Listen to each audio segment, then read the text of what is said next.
নমস্কার প্রিয় দর্শক বন্ধুরা, অষ্টম ঘর নিয়ে আজকে আলোচনা। আর অষ্টম ঘর বা অষ্টম পতি মানেই আপনাদের মনে বা সকলের মনে একটা সংশয়। অষ্টম মানেই হচ্ছে ধ্বংস বা খারাপ, ক্ষতিকারক জিনিস। সবসময় কিন্তু বিষয়টা সেই রকমই নয়। তো এই বিষয়ে বিস্তারিত আলোচনা করবো এই ভিডিওতে। তো আমি শ্রী রতন শাস্ত্রী, কেপি অ্যাস্ট্রোলজার, আর আপনারা দেখছেন আপনাদেরই প্রিয় জ্যোতিষভিত্তিক ইউটিউব চ্যানেল HR অ্যাস্ট্রোলজি, অর্থাৎ হিউম্যান রিসোর্স অ্যাস্ট্রোলজি। অ্যাস্ট্রোলজি একটি মানব সম্পদ, সেই দৃষ্টিকোণ থেকে আমরা প্রত্যেকটা ভিডিও আপনাদের জন্য নিয়ে আসি, যাতে আপনাদের কিছু উপকারে আসে। তো চলুন কথাটা বাড়িয়ে আমরা আমাদের মূল বিষয়ে প্রবেশ করি।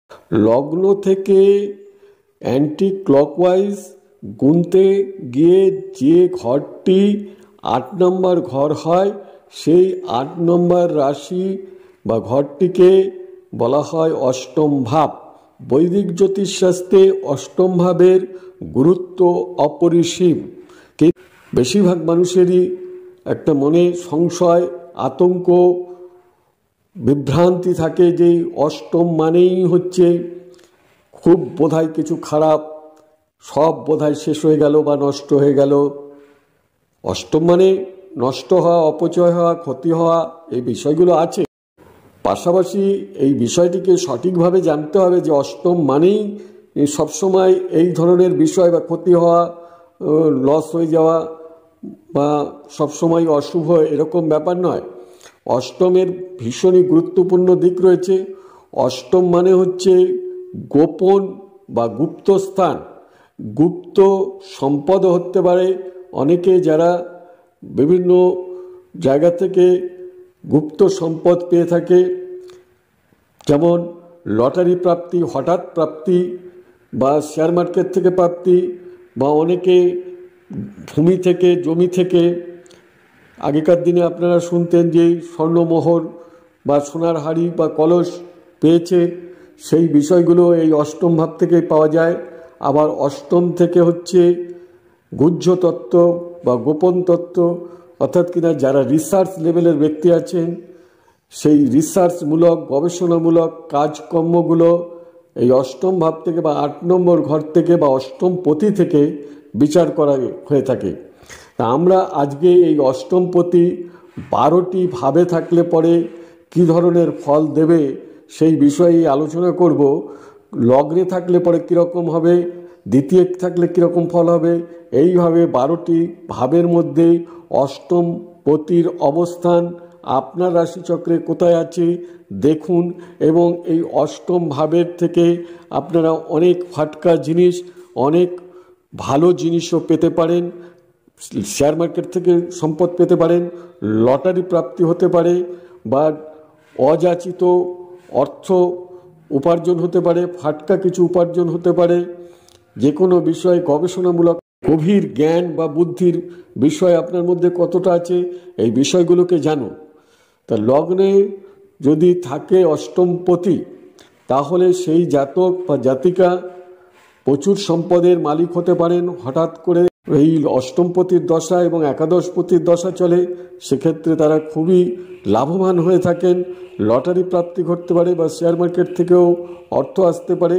এছাড়া গবেষণামূলক কাজকর্মের মাধ্যমেও আপনারা উন্নতি বা সফলতা লাভ করতে পারেন। দ্বিতীয়ভাবে যদি থাকে অষ্টমপতি, তাহলে ফাটকা ইনকাম তো আপনাদের হবেই হবে।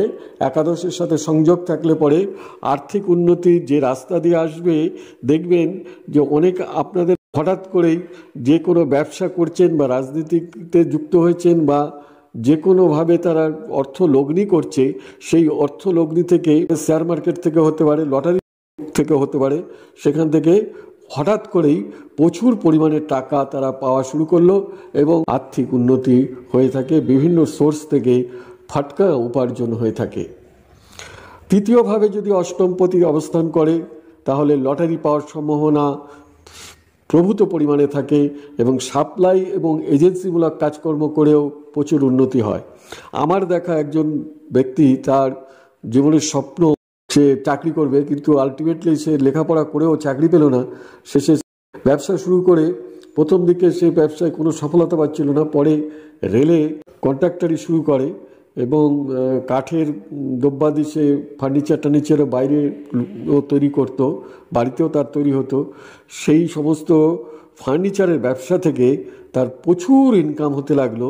প্রথম সে 1 লাখ টাকা যখন রোজগার করেছিল মাসে, প্রফিট শুধু হয়েছিল, সেই দিনটা তার জীবনের স্মরণীয় দিন আমার কাছে সে শেয়ার করেছিল। তো পরবর্তীকালে তার হরস্কোপে দেখেছিলাম এই তৃতীয়ভাবে অষ্টমপতি অবস্থান করছে এবং একাদশ ভাবের সাথে তার সম্পর্ক রয়েছে। এখন কয়েক কোটি টাকার মালিক সে। পরবর্তী চতুর্থভাবে যদি অষ্টমপতি অবস্থান করে তাহলে যানবাহন বা গাড়ি থেকে ফাটকা ইনকাম হবে, বাড়ি ভাড়া দিয়েও প্রচুর টাকা পান এবং অনেকে অনেক কম দামে জমি কেনেন, সেই জমি থেকে 2-4 বছরের মধ্যে 4 গুণ 5 গুণ দামে বেশি জমি বিক্রি করতে আমরা দেখি, আপনারাও দেখেছেন আশেপাশে। এইভাবেও তারা কয়েক বছরের মধ্যেই কোটিপতি বনে গেছেন এবং গাড়ি ব্যবসা করেও তারা একটা গাড়ি থেকে আমরা দেখেছি ছোট্ট একটা তার অ্যাম্বাসেডর ছিল, পরবর্তীকালে অনেক দামি দামি গাড়ি কিনেছেন এবং শেষে লাক্সারি বাস, দূরপাল্লার বাস, সমস্ত রকমের তার বাস বা যানবাহন হয়েছে। এখন সে গোটা 50টা গাড়ির মালিক। তা এই যোগটিও যদি আপনার রাশিচক্রে থাকে আপনারা দেখে নেবেন। পঞ্চমভাবে যদি অষ্টমপতি থাকে, পঞ্চম হচ্ছে মেধার স্থান, অর্থাৎ ভীষণ উৎকর্ষ হবে বুদ্ধির। এই বুদ্ধি দ্বারা তারা যে কোনো কাজকর্মকে ভীষণ এক্সেলেন্সির মাধ্যমে করবে, গবেষণামূলক কাজকর্ম। অষ্টমপতি যদি ষষ্ঠভাবে থাকে তাহলে জীবনযাত্রার মান প্রচুর উন্নতি হয় এবং বন্ধকি কারবারে তারা প্রচুর লাভ করেন এবং তারা ঋণের ব্যবসায়, মানি মার্কেটিংয়ের ব্যবসায় করে প্রচুর অর্থ উপার্জন করেছে, এরকম আমরা দেখেছি। এবং কর্মচারী খাটিয়েও তারা প্রচুর টাকা বা শিল্প ইন্ডাস্ট্রিও গঠন করে থাকেন। সপ্তমপতি যদি অষ্টমভাবে থাকে তাহলে ব্যবসার মাধ্যমে ফাটকা ইনকাম হয় এবং শ্বশুরবাড়ি থেকে প্রচুর অর্থ প্রাপ্তির যোগ দেখা যায় এবং ব্যবসা থেকেও প্রচুর উন্নতি করতে দেখা গেছে।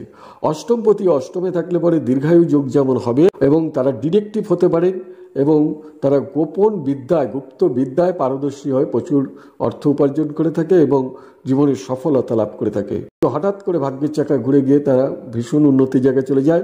পিতার সম্পত্তি তারা প্রচুর পরিমাণে পান, পিতৃস্থানীয় ব্যক্তিদের থেকেও তারা প্রচুর সম্পত্তি পান, তারা মৃত ব্যক্তির থেকেও সম্পদ পান এবং এলআইসি থেকেও তারা উপার্জন করেন। নবমভাবেতে অষ্টমপতিকে থাকতে দেখেছি। দশমভাবে যদি অষ্টমপতি থাকে তাহলে তারা চাকরি পাবেন, হঠাৎ করে চাকরি পাবেন এবং তাদের কাজকর্মের মধ্যে একটা উদ্ভাবনী শক্তি থাকবে, ভীষণ নতুন নতুন কলাকৌশল আবিষ্কার করবে। একাদশভাবে যদি অষ্টমপতি থাকে তাহলে তো সোনায় সোহাগা, প্রচুর ফাটকা ইনকাম হয়ে থাকে, সমস্ত দিকেই তারা সফল হতে পারে, লটারি প্রাপ্তিও ঘটতে পারে তার জীবনে, শেয়ার মার্কেট থেকে খুব সুন্দর তারা অর্থ উপার্জন করে, তাদের প্ল্যানিংটা খুব সুন্দর হয়, যে কোনো ক্ষেত্রেই তারা প্ল্যানিংগুলো এত অভ্যন্তরভাবে করেন যে তারা সফলতা পাবেনই পাবেন, পেয়েই থাকেন। আর পরবর্তী হচ্ছে দ্বাদশভাবে যদি অষ্টমপতি থাকে সেক্ষেত্রে একাদশের সংযোগ থাকলে বিদেশ থেকে তাদের অর্থপ্রাপ্তির যোগটা থাকে। বিনিয়োগ ব্যয় মানে ব্যাপারটা বোঝাচ্ছি আপনাদেরকে, যে রাখি মালের যারা ব্যবসা করে না, বা যারা ধরেন কিছু গোল্ড কিনে রেখেছে বা জমি কিনে রেখেছে বা যে কোনো জিনিস কিনে রেখেছে, তারা একটা কম দামে কিনেছিল বা যে কোনো চিন্তাধারায় তারা কিনে থাকুক, দেখা যাবে তারা যখন কিনলো তার কিছুদিন বাদে, কয়েক মাস বাদে বা কয়েক বছর বাদে সেটা তার রাশিচক্র অনুযায়ী বোঝা যাবে। তখন দেখা যাচ্ছে যে সেই জায়গা থেকে প্রচুর পরিমাণে তার রিটার্ন হচ্ছে। তার মানে বিনিয়োগ করলো, সেখানে ব্যয় হয়েছিল, সেই বিনিয়োগ থেকে তারা প্রচুর টাকা ইনকাম করলো। এটা মানি মার্কেটিংয়ের ক্ষেত্রেও প্রযোজ্য, অর্থাৎ তারা টাকাটা কালেকশন করছেন এবং সেখান থেকে অন্য জায়গায় ইনভেস্ট করে তারা প্রচুর পরিমাণে রিটার্ন পাচ্ছেন এবং তার পার্টিদেরকে, যারা ইনভেস্ট করেছে, ইনভেস্টরদেরকে তারা টাকাটা তাদের সুদ সমেত ফেরত দেওয়ার পরেও তার কাছে প্রচুর টাকা থেকে যায়। তা আশা করি ভিডিওটি আপনাদের ভালো লেগেছে। যদি ভিডিওটি ভালো লেগে থাকে তাহলে অবশ্যই একটি লাইক করবেন এবং পরিচিত জনের সাথে, যাদেরকে এই ভিডিওটি দিলে পরে উপকার আসবে, তাদের কাছে ভিডিওটিকে শেয়ার করুন। আর এই রকমই নতুন নতুন ইনফরমেটিভ ভিডিও পাওয়ার জন্য আমাদের চ্যানেলটিকে সাবস্ক্রাইব করে রাখবেন। আর যারা অলরেডি সাবস্ক্রাইব করেছেন তাদেরকে জানাই অসংখ্য ধন্যবাদ। এই বলে আপনাদের সকলের সামগ্রিক শ্রীবৃদ্ধি এবং সুস্বাস্থ্য কামনা করে আজকের এপিসোড থেকে বিদায় নেব। সম্পূর্ণ এপিসোডটি দেখার জন্য আপনাদেরকে জানাই অসংখ্য ধন্যবাদ। দেখা হচ্ছে পরবর্তী ভিডিওতে। ততক্ষণ আপনারা ভালো থাকুন, সুস্থ থাকুন।